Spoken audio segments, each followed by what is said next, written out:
our marriages where we have to ask ourselves, do I want to be in a relationship? Because if I want to be in a relationship, I should probably stop blaming and start taking more responsibility of this relationship. See, if my wife starts acting up, and I praise God, I got a good wife. Look, I can't talk to nobody else's wife. I got a good one. She's great. I love her to death. She's like on point. But I promise you, if she starts acting up, my first question is, what am I doing wrong? If she starts stepping out of character, my first question is, am I affirming her? Am I helping her with the family? Am I giving her attention? Am I giving her freedom? What am I doing wrong to cause her to act a fool? Because I know God has blessed me to know that if I start blaming her for her behavior, our relationship will fail. At some point, as the man of the relationship, I have to take responsibility because eyes won't open till I mess up. We broke a bed having sex. Oh, I'm sorry. Having sexy time. What? It was in Hampton, Virginia at the Radisson. Serious true story. We traveled her down. I traveled her down, had rose petals everywhere, and we have broke the headboard in the hotel. Sketch a little bit. Sketch it first. Okay. And you can decide whether to sketch before you paint the background or after the background. Either way, you want your sketches to be very light. Say like draw a big grape. If that's how you want to play it. What'd you say? Draw a big grape. That's how she communicates with her husband. Yes. Don't be using her. That's what I want you to do. But that's what I want you to do. But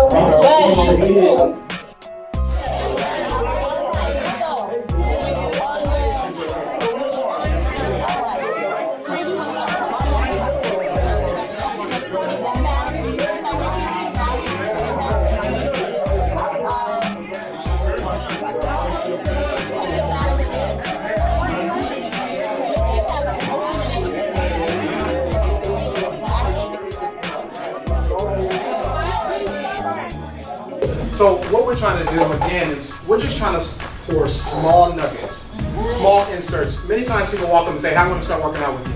Yeah. And I say, "Okay, here's what I want you to do. I want you to do 10 jumping jacks for 5 days out of 7 days. I want you to do 10 jumping jacks a day. In 2 weeks, come back and let me know how it goes." And they never come back. 10. My God. Consistency. 10 jumping jacks every day. 1, 2, 3, 4, 5, 6, 7, 8, 9, 10. That's all I want you to do. For 2 weeks, I only want you to do it 5 days out of 7. You get 2 rest days because those 10 jumping jacks were a lot. It was taxing on you. I get it. You need to rest. 2 rest days. After 2 weeks, come back to me and let me know how it goes. And it's never ever happened.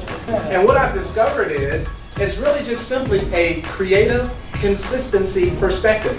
That's all it is. And oftentimes we think that it has to be a lot. And as I was talking to the individual, all they kept saying is, I need like 40 pounds to be gone in a week. I need 40 pounds. I said, with that mindset, you're not going to make it. Working out, team, is a lifestyle. It's a lifestyle. Watch this. But it's a lifestyle with the expectation of, if I don't get any results, will I still do it? Hallelujah. Working out is for the rest of your life. What we want to do is we want to work out because we're going on a cruise.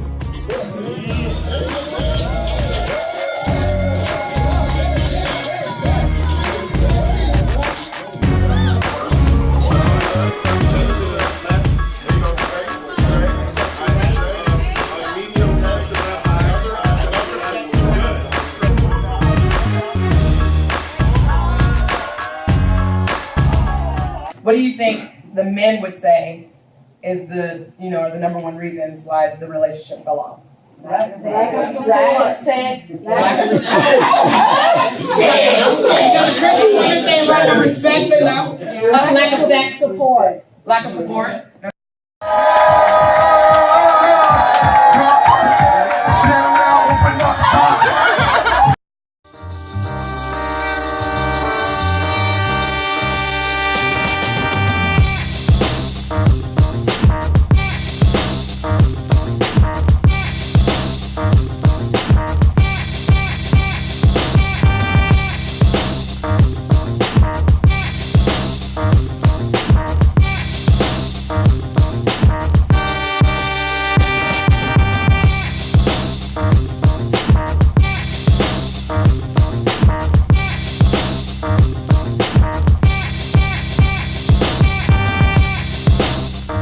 no matter what it is. If you married it, don't expect it to change. You have to be willing to accept it. So when I wake up, I hurt God every day. No question, I'm transparent. Got a lot of issues in my life, and I know I hurt God every day. My spouse may look at me and feel like I hurt her every day. But it's her job to love me still the way Christ loved me every day. Right? And I'm just being honest. She believes and knows, has a relationship with God, that she knows that He's going to pay the electricity bill. I know He's going to take care of it after He puts the money in the account. Right? That's kind of how I operate. So, but as years have come, I don't have a spreadsheet anymore. Yes. Now, I still haven't put her name on the account yet. God's moving slowly. But I can see how He works with us, right? I can see how He takes piece by piece. I don't check the account to see if we can go on a date. We just go on a date, and then I check it while we're in the, I check it while we're doing what we're doing. But if you take the time out to allow God to work with you, He's gonna fix the issues in you. And as He fixes those issues inside of you as a person, your spouse is gonna see that change. So the best thing you can do for a couple, for your partner, is to pray for that person.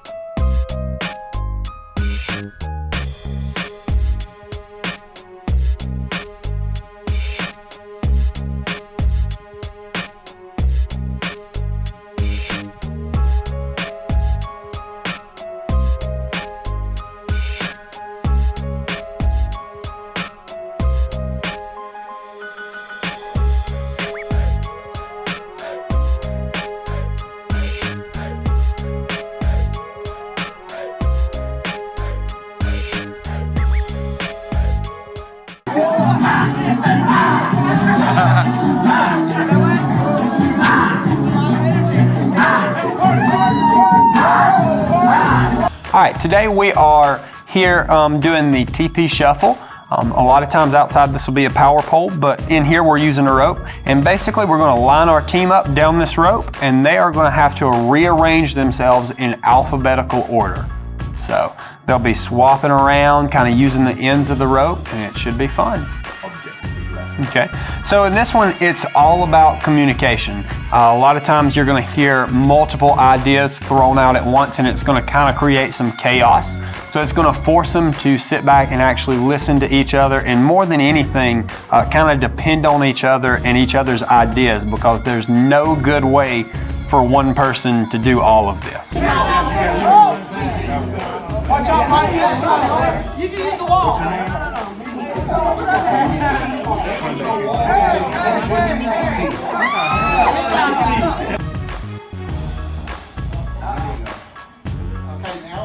Everybody go. Find the phone.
In conclusion, I told him. Hey man, take that film. Wait, are you filming? Bust that camera. Come on, man. Your first smooch. Well, we met in New Orleans at Youth Congress.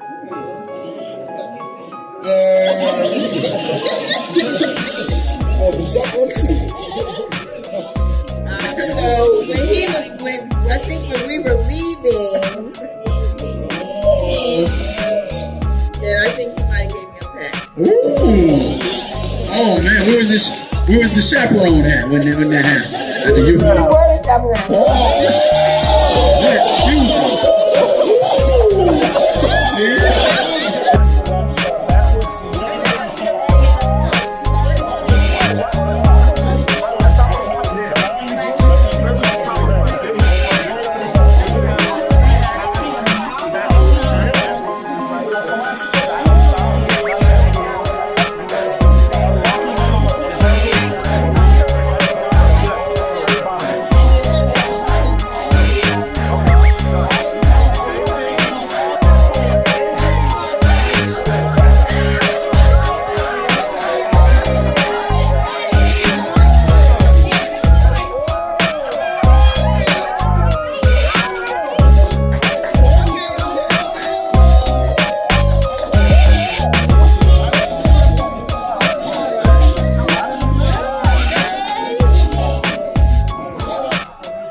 What I found out about her is that she's willing to hear me out.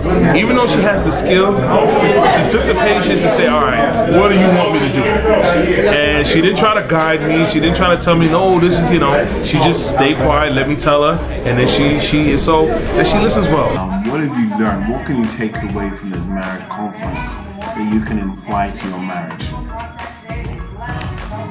For me, it's just about being more intentional, about being consistent in exercise, consistent in health, consistent in being a spiritual leader, making sure that our finances, that we talk about finances, and that being a leader is also not just me dictating, but it's about us, my wife and I, coming to an agreement, coming together, and being able to do what's best for our family. For me, I would say the painting project. Being able to communicate and knowing that he understood what I was asking him to do.